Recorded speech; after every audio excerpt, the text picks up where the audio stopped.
आज हम सभी रोगों की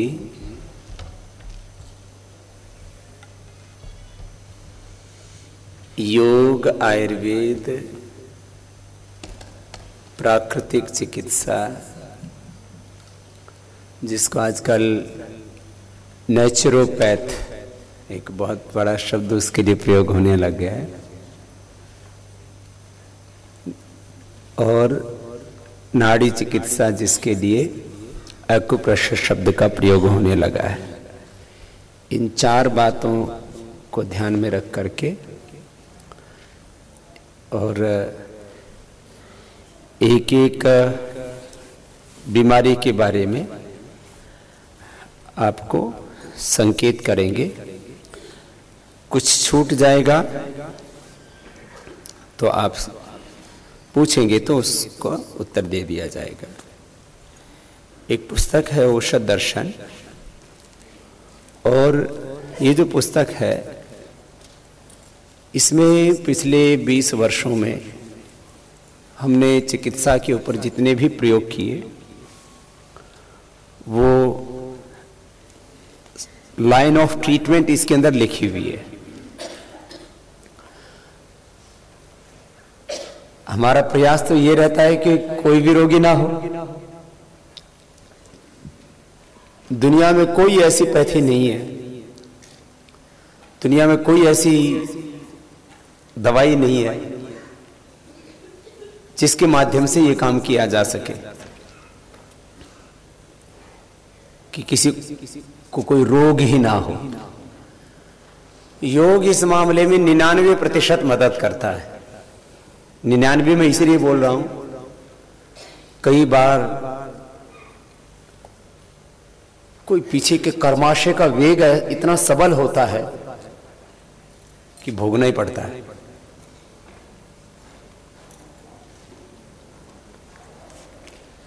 या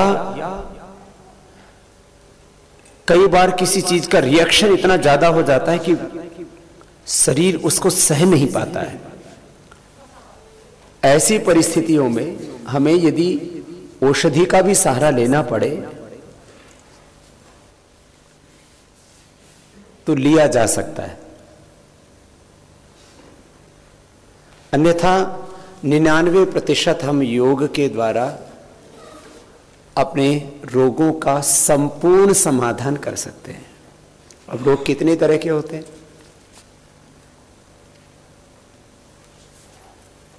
इसमें एक ये पुस्तक है आयुर्वेद सिद्धांत रहस्य। इसमें पूरी विवेचना की गई है कि रोग कैसे कैसे होते हैं। आयुर्वेद शास्त्र में इसकी पूरी विवेचना की गई है।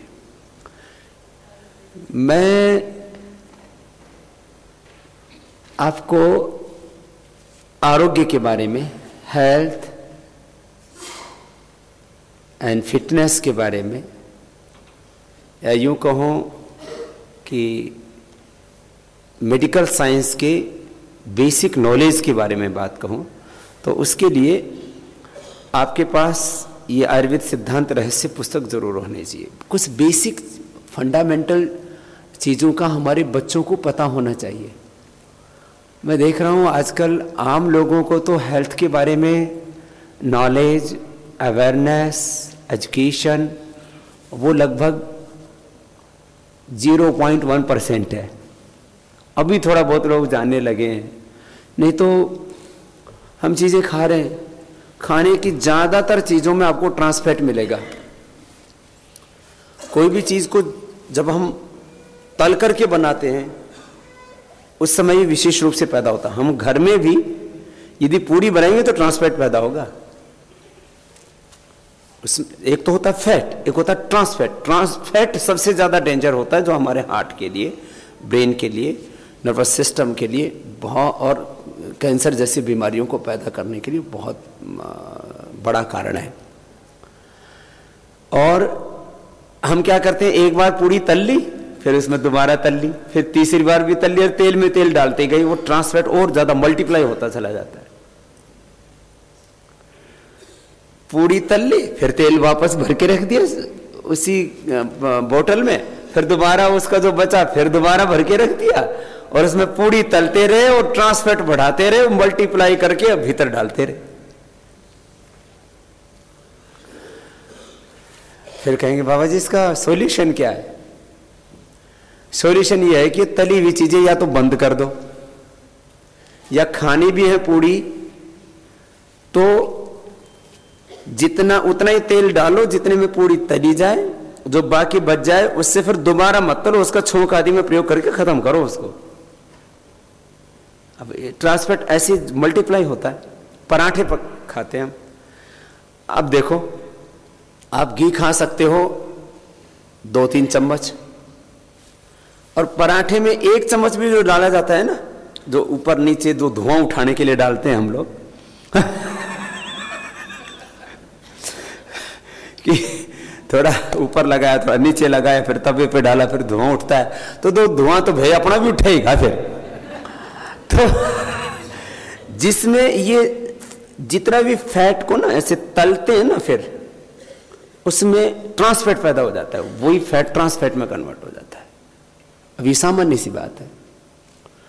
फिर अब देखो ना, एजुकेशन का लेवल देखिए आप, अनपढ़ लोगों से लेकर के पढ़े लिखे डॉक्टर, साइंटिस्ट, इंजीनियर, नेता, अभिनेता, सारे Coca Cola, Pepsi, Thums Up ये पी रहे। अरे भाई ये देख तो नहीं इसमें है क्या, जहर पी रहे।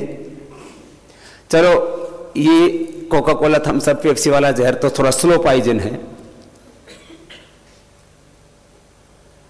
हर एक तंबाकू के प्रोडक्ट के ऊपर लिखा हुआ है कि तंबाकू खाने से पहले तो लिखते थे कैंसर हो सकता है, और छोटे छोटे अक्षरों में लिखते थे। अब उस पर बिच्छू जैसा बना दिया हो जो कैंसर को इंडिकेट करे, उसके ऊपर खूब बड़ा सा बना के, और फिर उस पर लिखते हो सकता है नहीं, उस पर लिखते तंबाकू खाने से कैंसर होता है, डेफिनेटली होता है, ऐसा लिख दिया उसके ऊपर। फिर भी अरे ये तो लिखने में ऐसे ही लिखते रहते हैं, मेरा बापू खाता था, मेरा दादा खाता था, किसी को कैंसर थोड़ी हुआ है, ये तो ऐसे ही कानून बना रखा है। और जब खुद को हो जाता है ना, होने के बाद मैंने देखा, होने के बाद फिर उसको हमने ठीक कर दिया कैंसर, फिर दोबारा खाना शुरू कर दिया। और एक को मैंने कहा भाई ये तंबाकू खाना छोड़ दे। मैंने कहा मरेगा? और बाबा जी मरना तो है, अब खा पी के मरने दो। अब बताओ ये बहादुरी का आदमी की ना आदत खराब हो जाती है। अच्छा जितनी भी खराब चीजें है ना, ये एक बार आदत पड़ जाए ना ये छूटती नहीं है। हम व्यायाम की आदत डालते हैं, जल्दी उठने की आदत डालते हैं, हम प्यार मोहब्बत की आदत डालते हैं, एक दूसरे से प्यार से बात करो, खुश रहो, ऐसी बहुत अच्छी अच्छी आदतें डालते हैं हम। अच्छा सोचो, पॉजिटिव सोचो, मेहनत करो, और जो है ऐसे हमेशा दूसरों के प्रति कृतज्ञता का भाव रखो, किसी की वाणी से भी हिंसा मत करो। अच्छी अच्छी बातें सिखाते हैं लोग, अभ्यास भी करना शुरू कर देते हैं। लेकिन ये हमारे वाला अभ्यास फिर छोड़ देते हैं। हमने 7 दिन आपको यहां उठाया अभी, ठीक है, घर जाते फिर देर से उठना शुरू कर देते। हमने अच्छी आदत डाली फिर बुरी आदत शुरू। और एक बार किसी को दारू पिला दो फिर तो रोज पीवेगा, एक बार किसी को तंबाकू खिला दो रोज खाएगा, एक बार किसी का चरित्र गिर गया फिर वो पता नहीं और कहां कहां गिरेगा, संभल नहीं सकता। ये कुछ ऐसा ही है जैसे पानी ना नीचाई की तरफ जाता है, उसको खड़ी भाषा में ढलान बोलते हैं। पानी ढलान की तरफ अपने आप ही चला जाता है, कुछ करने की जरूरत नहीं, छोड़ दीजिए। वो बोलते दड़ा छंट एकदम फटाफट ऐसा गेड़ बनेगा, ऐसा प्रवाह बनेगा, बस भाग्या जाएगा पानी, रोका नहीं रुकता। नीचाई की तरफ तो आदमी ऐसे लुढ़कता है, मतलब बस ये गया और वो गया और मर गया। पानी पत्ता पेड़ से गिरता है नीचे की तरफ जाता है। अब पानी को ऊपर चढ़ाना हो तो क्या करना पड़ता है? पावर लगानी पड़ती है, मोटर लगानी पड़ेगी, कुछ ना कुछ करना पड़ेगा। और टंकी खाली करनी हो बस पाइप खोल दो, थोड़ी देर में खाली मिलेगी। ये आदमी का भी स्वभाव ऐसा ही है। गिरने में तो कुछ करना ही नहीं, बस गिरता ही जाएगा, एक के बाद दूसरा पतन पतन पतन, और उठाने के लिए बहुत मेहनत करनी पड़ती है। तो हमें चीज़ों को समझना है कि हमारे लिए क्या अच्छा है, क्या बुरा है। क्या है, बुरी चीज़ें ना शुरू में बहुत अच्छी लगती हैं, कोई भी चीज़। इन बुरी चीज़ों की एक सबसे बड़ी विशेषता है, ये शुरू में अच्छी लगे, पता नहीं क्या चक्कर है। भगवान ने क्या परीक्षा ली है आदमी की कि बुरी चीज़ें शुरू में बहुत अच्छी लगती हैं और फिर बाद में आदमी इनके चक्रव्यूह में फंस जाता है। और अच्छी चीज़ें ना शुरू में करने में यूँ लगा कि ये तो कुछ ठीक सा नहीं, जमा नहीं। जैसे आप लोगों को वही सब्जी जब उबाल के खिला दो ना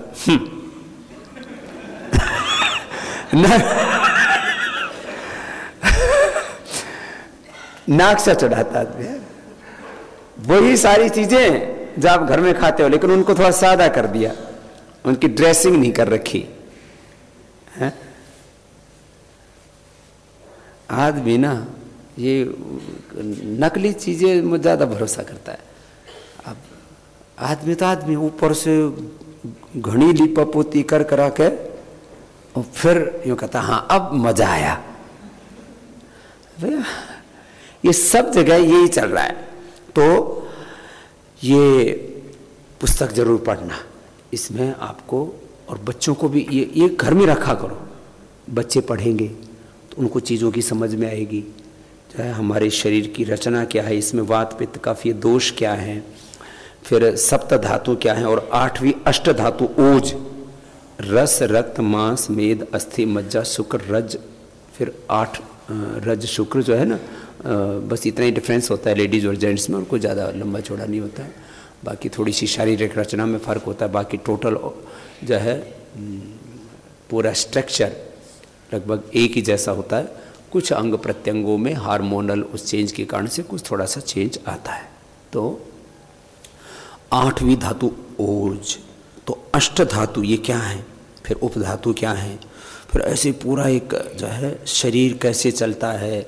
एक तो मॉडर्न मेडिकल साइंस वाला सिस्टम है, वो मतलब एक एक ऑर्गन का काम आदि बताते हैं, लेकिन इसके पीछे का जो बेसिक जो सिस्टम है बॉडी का, किस तरह से जो है हमारे शरीर की पूरी प्रकृति है उसके बारे में। फिर जो है हमारे शरीर में 8 चक्र क्या हैं, फिर ऋतुचर्या दिनचर्या क्या है, इसका बोध होना चाहिए अपने को। ऋतुचर्या दिनचर्या ये चीज़ें भूल ही गए हम लगभग। फिर जो है रोगों का वर्गीकरण, किस तरह से रोग और फिर उनकी चिकित्सा, तो ये पुस्तक थोड़ा पढ़ लेना। अब मैं इन जनरल बात कर रहा हूँ, सामान्य बात जो सबको समझ में भी आती है। रोगों के बड़े कारण क्या है तो अपना ही ढूंढ लो। तो एक तो बड़ा कारण है जेनेटिक रोग। आप कितने भले आदमी हो, आपको भी कोई भी रोग हो सकता है। कब? यदि वो रोग आपके माता पिता को या आपके खानदान में है तब।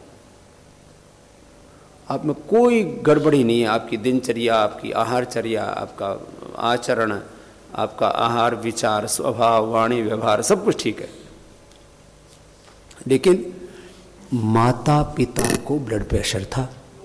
जैसे उपमा बता रही थी कि सारे भाइयों को सारे बहनों को ब्लड प्रेशर है, बस मैं योग करती हूँ तो एक बची हुई हूँ। और मैंने तो ऐसे सैकड़ों लोगों से उनका प्रैक्टिकल एक्सपीरियंस लिया कि बाबा जी परिवार में सबकी मौत हो चुकी है बीपी के कारण से। किसी को ब्रेन हेमरेज, किसी को हार्ट फेलियर, किसी को किडनी फेलियर। मैं अकेली बची हूँ, खाली योग करती हूँ इसलिए बच गई। नहीं तो इतना तेज अटैक आता है परिवार में, कोई हार्ट फेल होके, कोई ब्रेन फेल होकर के, कोई किडनी आदि, पूरा शरीर ऐसे बस एकदम ढह जाता है। वो इलाज करते मौका ही नहीं लगता। तो खैर योग वाली बात तो बड़ी है, लेकिन बीमारियों का एक बड़ा कारण है जेनेटिक बीमारियां, और इसके ऊपर पूरी दुनिया में बहुत शोध हो रहा है। जेनेटिक बीमारियों के लिए कोई दवाई तो है ही नहीं, जो भी दवाइयां वो सब नॉर्मल हैं कि भाई। और वो दवाइयां क्या हैं? देखो एलोपैथी की दवा क्या है, किसी भी दवा का असर कितनी देर होता है? दवा का असर एलोपैथी का 4 से 8 घंटा, ये मैक्सिमम दवाओं के बारे में यही है। ब्लड प्रेशर की दवाई लो, कितनी देर असर करती है? 8 घंटा, बाद में दोबारा बढ़ जाएगा। शुगर की दवाई लो 4 से 8 घंटा, फिर बढ़ जाएगा।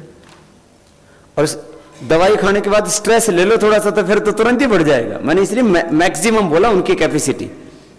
ब्लड प्रेशर की, शुगर की, थायराइड की दवाई का कितनी देर असर होता है? वही 4 से 8 घंटा फिक्स है। मैक्सिमम कुछ दवाइयां ऐसी बनाई गई हैं जिनका जो है मतलब 24 घंटा असर रहता है मैक्सिमम। फिर वो ऊपर की तरफ फिर जाने लगती है चीजें। जैसे T3 T4 TSH नहीं लोगे फिर बढ़ने शुरू हो जाएगा। कोलेस्ट्रॉल की दवाई नहीं लोगे तो कोलेस्ट्रॉल बढ़ना शुरू हो जाएगा। बीपी की दवाई नहीं लोगे तो बीपी तो तुरंत ये तुरंत बढ़ना शुरू हो जाएगा। शुगर तुरंत बढ़ना शुरू हो जाएगा। एसिडिटी तुरंत बढ़नी शुरू हो जाएगी। अब कोई भी दवाई खा लो, यही तो दवाई खाते हैं अक्सर हम। नींद की गोली खाते हैं, कितनी देर असर करती है? 4 घंटा। बहुत हैवी डोज ले लो तो 6 घंटा, और ज्यादा हैवी डोज ले लो तो 8 घंटा, और ज्यादा हैवी डोज ले लो तो फिर तो उठ ही नहीं पाओगे। राम नाम सत्य है। क्यों? इससे ज्यादा असर कर दिया तो वो ब्रेन पर, हार्ट पर, लीवर पर, किडनी पर खराब असर डालेगी। तो ये भाई ये इलाज है या ये इलाज के नाम पर धोखा है? और आदमी बड़े हो रहे पढ़े लिखे लोग कि जी तो अंग्रेजी दवाई तुरंत असर करती है। भाई कौन सी बीमारी में करती है एक तो बता दे। ये तो खाली चीजों को अप एंड डाउन को थोड़ा बैलेंस किया है, ठीक कुछ नहीं हुआ है। तो दवाई के साइड इफेक्ट, बीमारी और बीमारी के साइड इफेक्ट, उसको बोलते कॉम्प्लिकेशन, ये रहते हैं। शुगर की दवा खाते खाते किडनियां खराब हो जाती हैं, आंखें खराब हो जाती हैं, हार्ट फेल होता है, न्यूरोपैथी होती है, नर्वस सिस्टम अंदर से खोखला हो जाता है, गैंग्रीन हो जाता है। तो शुगर की दवाई और इंसुलिन खा रहे हो भाई, तो साइड इफेक्ट रोक के दिखाओ ना। चलो भाई तुम क्योर नहीं कर सकते, कम से कम उसके साइड इफेक्ट तो रोक दो। बीमारी के कॉम्प्लिकेशंस तो रोक दो, दवाई के तो साइड इफेक्ट मत होने दो। देखो भाई कोई भी चीज है ना, शरीर कोई भी एंटीबॉडी को तो एक्सेप्ट करता ही नहीं है। शरीर में एंटीबॉडी कुछ भी डाल दोगे ना एकदम रिएक्शन का होगा, शरीर उसको बाहर फेंकता है एकदम से। हर एक जगह सेंसर लगे हैं, ब्रेन में, हार्ट में, लीवर में, किडनी में, पेट में, गले में, मुंह में, सब जगह सेंसर लगे हुए। वो एंटीबॉडीज को तो एक्सेप्ट करते नहीं, एकदम बाहर फेंकते हैं। बीमार शरीर में अंदर रोग भी पैदा हो जाता है ना, तुम दवाइयां तो बाद में करते हो। देखो 99% तो चीजें ऑटोमेटिक चल रही हैं। तुम्हें जो खबर है और जो तुम जो करते हो ना, वो तो 1% में है। 1 से 5% तुम्हारे बस में है, बाकी तो 95 से लेके 99% ऑटोमेटिक चल रहा है सारा काम। एक होता है वॉलेंट्री सिस्टम, एक होता है ऑटोनॉमिक सिस्टम। तो आप लोगों में से किसी को भी पता है ब्रेन पूरा कैसे काम करता है? तुम्हें क्या पता? साइंटिस्ट को भी नहीं पता पूरा ब्रेन कैसे काम करता है, ये मन कैसे काम करता है, ये आंखें कैसे देखती हैं, इधर की चीज इधर कैसे दिखती है। तुम खड़े हो उल्टे दिखते हो सीधे कैसे, ये फिर ये देखता कौन है? ये आंखें देखती हैं, आंखें तो खाली ग्लास है, ये देखता कौन है? हाँ? अब इसमें तो डॉक्टर भी चक्कर में खा रहे कि देखता कौन है, ये सुनता कौन है? भाई ये तो खाली जो है एक ग्लास लगा हुआ है, इसके पीछे देखता कौन है, सुनता कौन है? तो इसमें तो पूरी दुनिया ही चक्कर में पड़ी हुई है कि ये बुद्धि से दिखता है कि आत्मा से दिखता है, ये बुद्धि क्या है, ये आत्मा क्या है, अभी तक किसी को पता ही नहीं लगा है। क्योंकि ये सारे अदृश्य चीजें हैं, ये विजिबल चीजें नहीं है। मन भी आत्मा भी, यहां तो बड़े बड़े विद्वानों में कंफ्यूजन। खैर देखने वाला, करने वाला, भोगने वाला आत्मा ही होता है। लेकिन मैं एक बात कह रहा हूं, ये तो एक छोटी सी बात है। उसके बाद मुंह में सलाइवा कैसे बनता है, नाक से सूंघते कैसे हो? सूंघने वाली चीज आगे है नाक में, पीछे है कि बीच में है, ये कहां से सूंघते हैं? कान में सुनते कहां से हैं? अब कुछ चीजों की तो खोज कर ली गई, लेकिन उसमें बहुत कुछ अभी तो अज्ञात है। लीवर किडनी कैसे काम करते हैं, हार्ट कैसे काम करता है, नर्वस सिस्टम कैसे काम करता है, उसको कैसे रिवाइव किया जा सकता है, खोज तो बहुत की है। जैसे मनुष्य ने क्या किया, एक क्लोन लिया और उसी से आदमी बना दिया। स्पर्म ओवम से तो आदमी बनता ही था, तो स्पर्म ओवम से आगे गए, बोले भाई हमें स्पर्म ओवम की जरूरत है, हम तो क्लोनिंग करेंगे, तो क्लोन कर दिया। जैसे आजकल पेड़ पौधों में भी रिसर्च चल रहा है, उसमें भी क्या करते हैं, एक पत्ते में से क्या ले लेते हो, टिश्यू कल्चर में। जैसे टिश्यू कल्चर में, पेड़ पौधों में टिश्यू कल्चर में क्या करते हैं, एक कोई छोटा सा पत्ता ले लिया और उसी से पेड़ बना देते हैं। एक छोटा सा कुछ भी ले लिया, उसी से कर देते काम। तो एक पौधे से हजारों बना देते हैं। तो एक आदमी से तो हजारों क्या, लाखों क्या, करोड़ों बना सकते हैं। तो स्पर्म ओवम से तो बनते थे, फिर इन्होंने क्लोन से शुरू किया। फिर एक और ढूंढा, स्टेम सेल। देखो ये बड़ा इंटरेस्टिंग है, ये स्टेम सेल थेरापी चली आजकल। मैं आप अभी कुछ काम ना मुझे जो करने बाकी है, मैं देखो 4-5 बड़े काम बताता हूं जो मुझे साइंटिफिकली अभी प्रूव करना है। प्रैक्टिकली तो कर दिया है, साइंटिफिकली डॉक्यूमेंटेशन करना है खाली। मैं कहता हूं प्राणायाम करने से हमारे भीतर एक्स्ट्रा स्टेम सेल पैदा हो जाते हैं और वो डीजनरेटिव सेल को रीजनरेट करते हैं, लेकिन इसको मुझे अभी प्रूव करना है। जैसे पैरालिसिस वालों को आजकल स्टेम सेल थेरापी देते हैं, जिससे कि उनका डीजनरेट हो गया ना, जो भी नर्वस सिस्टम कोई पार्ट, वोकल कॉर्ड है तो आधा वोकल कॉर्ड पैरालिसिस हो गया। इसका मतलब वहां के सेल, वहां के टिश्यू वो फ्यूज हो गए, अब उसको रीजनरेट करना है। तो बोले स्टेम सेल है ना, वही फिर रीजनरेट चीजों को करते हैं। तो बॉडी की कैपेसिटी उससे ज्यादा उसमें ऑटोमेटिक तरीके से, मैंने बिना किसी प्रयत्न के, वो उससे ज्यादा एक्टिव नहीं होते स्टेम सेल। प्राणायाम करने से एक्स्ट्रा स्टेम सेल जनरेट हो जाते हैं और वो डीजनरेट हुए सेल्स को रीजनरेट करते हैं। जो मैं बोलता हूँ 3 सिद्धांत बता दो, डीजनरेट हुए सेल्स को हम रीजनरेट कर देते हैं, तो वो ये स्टेम सेल काम करता है। तो खैर, अब स्टेम सेल से आदमी बनाने लगे। एक आदमी से हजारों नहीं, लाखों नहीं, करोड़ों आदमी बना सकते हैं। अब उनको करोड़ों रामदेव बनाने हो तो बना सकते हैं, हजारों बना सकते हैं, लाखों बना सकते हैं, लेकिन मेरे जैसा एक नहीं बनेगा, मैं गारंटी देता हूं। इसका मतलब जो है, तुम फिजिकल ट्रांसफर कर सकते हो चीजों को, उसमें आत्मा तो नहीं है ना, वो कहां से लाओगे।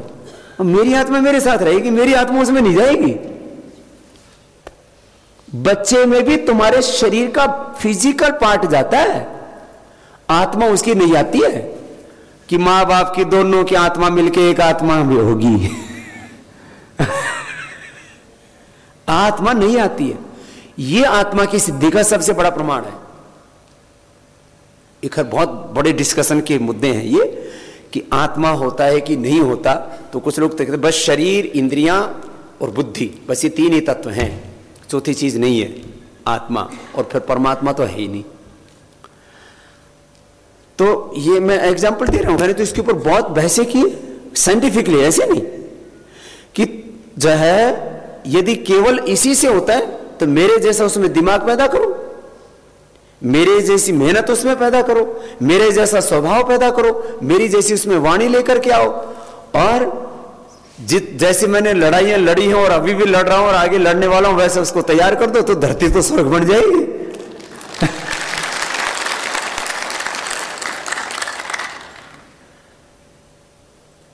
शादी करके भी वैसा नहीं पैदा कर सकते। स्पर्म से भी, चाहे वो क्लोन से ले लो, चाहे स्टेम सेल से ले लो, दुनिया में कोई साइंस ऐसा नहीं बनी आज तक जो उसका प्रतिरूप बन जाए, हूबहू वो बन जाए। फिजिकली तो तुम बना सकते हो, लेकिन उसमें वो आत्मा कहां से लाओगे, वो संस्कार कहां से लाओगे। आत्मा का अपना एक सामर्थ्य बहुत बड़ा, अनादिकाल का कर्माशय, संस्कार, वासनाएं उसके साथ जुड़ी होती है। और अभी तो मैं व्याधियां ठीक कर रहा हूं ज्यादातर लोगों की। अब मैं थोड़ा समाधि की तरफ भी ले जाना चाहता हूं। एक योग में यह पद्धति है कि आप इस अनादिकाल से चले आ रहे वासनाओं को, संस्कारों को और कर्माशय को क्षीण कर दे और इन सब से मुक्त हो जाएं। माने एक क्षण के लिए भी आप दुखी ना हो।